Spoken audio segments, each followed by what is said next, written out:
Angle आ रहा है तो अब जो 25 लोग जो वो कंप्लेंट अब उनमें धीरे धीरे वो नंबर्स कम क्यों होते जा रहे हैं। This is not a suicide, this is abetment to suicide. स्वर्ण जात के लोग कहते हैं, वो बच्चे खुद कह रहे हैं कि यहाँ पे जी कास्टिज्म एंगल आ रहा है। तो दिन लगातार बीते जा रहे हैं और अभी तक जम्मू यूनिवर्सिटी की तरफ से कोई भी बातचीत सामने नहीं आई है कि ये सब हुआ क्यों हुआ, यानी कि चंद्रशेखर सर आज हमारे बीच में नहीं हैं, वो क्यों नहीं हैं। आज तक एक बार भी मीडिया के सामने आकर कोई भी जवाबदेही नहीं दी गई। पहले दिन दी गई थी जिस दिन सुसाइड अटेम्प्ट हुआ था, उसके बाद से कोई भी बात नहीं हुई। लगातार छात्र हों या फिर यहाँ की प्रोफेसर्स हों प्रोटेस्ट कर रहे हैं, बट ना तो कोई जवाब देने की कोशिश कर रहा है, ना बताने की कोशिश कर रहा है कि आखिरकार वो बच्चे कौन हैं जिन्होंने सेक्सुअल हरेसमेंट का केस डाला और जिसकी वजह से चंद्रशेखर सर आज हमारे बीच में नहीं रहे। पर अभी तक मामला गोलमोल है, पर ये मामला गोलमोल आहिस्ता आहिस्ता और परेशानी का सबब बन रहा है क्योंकि लोग परेशान हो रहे हैं। कुछ छात्र और मेरे साथ में मौजूद हैं, युवा हैं। अब युवाओं से जानने की कोशिश करते हैं कि आखिरकार क्या लगता है ये मामला इतना गोलमोल क्यों चल रहा है, ये मामला इतना गोलमोल क्यों है। यहीं से शुरुआत करते हैं, क्या लगता है क्या वजह है। देखिए, साफ तौर पर कुछ चीज़ें हमें साफ तौर पर सामने दिख रही हैं। सबसे पहले 2 दिन के अंदर एक टीम आती है कैश कमेटी, वो उनको कल्प्रिट साबित कर देती है। किस बेसिस पे भाई? ऑलरेडी कितने सारे सेक्सुअल हरासमेंट के केस चल रहे हैं। आप उनका हमारे सामने रिपोर्ट चिट्ठा खोल के दिखाओ कि आपने पुराने केसेस का क्या किया। लेकिन इस एक व्यक्ति के खिलाफ आपने स्पेशली 2 दिन में दे दिया। ठीक है, आपने उनको सस्पेंशन ऑर्डर दिया, क्या आपने उनको अपनी बात रखने का मौका दिया? आपने उनको अपनी बात रखने तक का मौका नहीं दिया। उसके बाद उस व्यक्ति के खिलाफ जो 25 लोग जो वो कंप्लेंट अब उनमें धीरे धीरे वो नंबर्स कम क्यों होते जा रहे हैं। तो मैम ये सामने आप देख रहे हैं कैसे हर एक चीज़ चेंज होती जा रही है।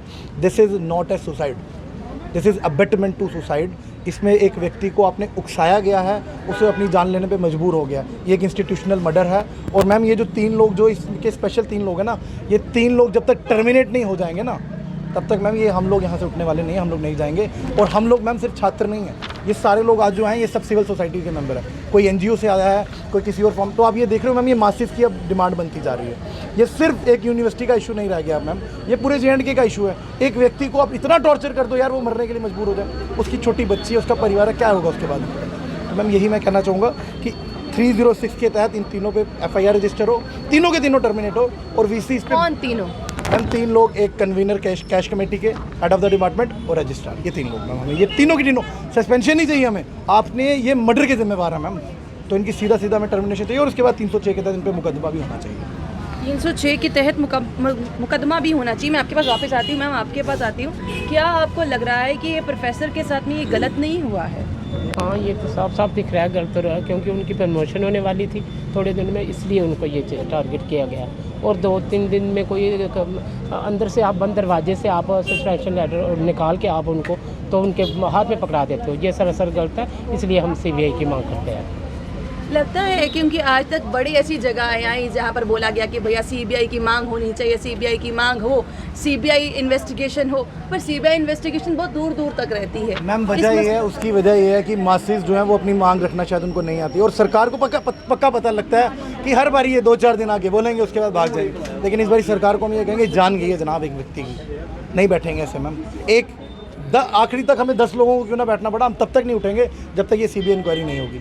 इस बार इन्हीं में मैसेज आएंगे। हम हर केस में हम CBI इंक्वायरी मांगते हैं, मांग के लड़ के लेना पड़ता है। SI का केस इतना बड़ा स्कैम हुआ, जब तक बच्चे सामने नहीं आए तब तक इन्होंने CBI इंक्वायरी नहीं दी।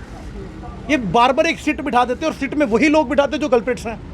आप अगर इंक्वायरी चाहते हैं, आपकी अगर सोच साफ है ना मैम, तो ये डायरेक्ट किसी ट्रांसपेरेंट एजेंसी, किसी इंडिपेंडेंट बॉडी से इंक्वायरी क्यों नहीं करवाते? किसकी सोच साफ नहीं है मैम? यही एडमिनिस्ट्रेशन की। आप देखो, जब इन्होंने एडमिनिस्ट्रेशन, कॉलेज की एडमिनिस्ट्रेशन, यूनिवर्सिटी एडमिनिस्ट्रेशन, पूरी JNK UT एडमिनिस्ट्रेशन मैम, पूरी की पूरी। आप बाकी इशूज में भी देख लीजिए, जब सब इंस्पेक्टर की भर्ती की बारी आई थी उस वक्त क्या हुआ? पहले ये दूसरी सीट बनाते, फिर बाद में क्यों मजबूर हो जाते हैं CBI को देने के लिए? आप ट्रांसपेरेंसी नहीं करते हैं। इस केस में भी मैम वही हो रहा है। ये लोग जो हैं ये नहीं चाहते हैं मैम कि सही वे में वो हो, क्या बोलते हैं, जस्टिस हो। इसीलिए मैम ये अपने ही लोगों से इंक्वायरी करवाते हैं बार। अरे जो लोग कल्प्रिट अपने खिलाफ इंक्वायरी करेंगे, वो आप एक ट्रांसपेरेंट बॉडी लाओ, आप एक ऐसी बॉडी लाओ जो इंडिपेंडेंट है, वो इंक्वायरी करेगी। जातिवाद वैसे तो ये टॉपिक लाना नहीं चाहिए, पर कहीं ना कहीं जातिवाद का इन्होंने बहुत सामना किया है। क्या जम्मू यूनिवर्सिटी में जातिवाद और बढ़ रहा है, बढ़ावा दिया जा रहा है? क्या जम्मू यूनिवर्सिटी में आने वाले छात्रों के लिए भी अब जातिवाद का बढ़ावा नहीं बन गया है? मैम देखिए, एक वक्त ऐसा आ गया था देश में कि जब नई जनरेशन को कास्टिज्म के बारे में बिल्कुल पता नहीं होता, लेकिन आज वो चीज़ें दोबारा आ रही है। ये मैं नहीं कह रहा हूँ, मैं जम्मू यूनिवर्सिटी का स्टूडेंट नहीं हूँ, ये जम्मू यूनिवर्सिटी के स्टूडेंट के अंदर और वो बच्चे जो शायद उस वर्ग से नहीं है जो सप्रेसर है, ये वो वर्ग है जो स्वर्ण जाति से आते हैं, जिन्हें हम स्वर्ण जाति के लोग कहते हैं। वो बच्चे खुद कह रहे हैं कि यहाँ पे जी कास्टिज्म एंगल आ रहा है, तो मैं फिर इससे ज़्यादा हम क्या कह सकते हैं? ये उन लोगों की ज़ुबानी है, हमने तो इस पर हम कमेंट ही नहीं करेंगे। मैम आने वाले समय में आपको लगता है कि उन प्रोफेसर को इंसाफ मिलेगा? क्योंकि ये कहा गया कि उनकी प्रमोशन थी, जिस तरह से ये महिला भी बोल के गई, प्रमोशन थी, इस वजह से ये इशू अब सिर्फ J&K तक सीमित नहीं रहा। आपको पता होगा नेशनल मीडिया जो है वहाँ तक भी कवरेज हो गई, रवीश कुमार जी ने भी इसकी कवरेज करी है। तो इशू ये अब सिर्फ J&K तक सीमित नहीं रहा, ये इशू धीरे धीरे बढ़ता जा रहा है। जब तक ये इशू मैम, जब तक ये रिसॉल्व नहीं होगा, तब तक ये शांत नहीं होगी, ये आग लगेगी इस इशू।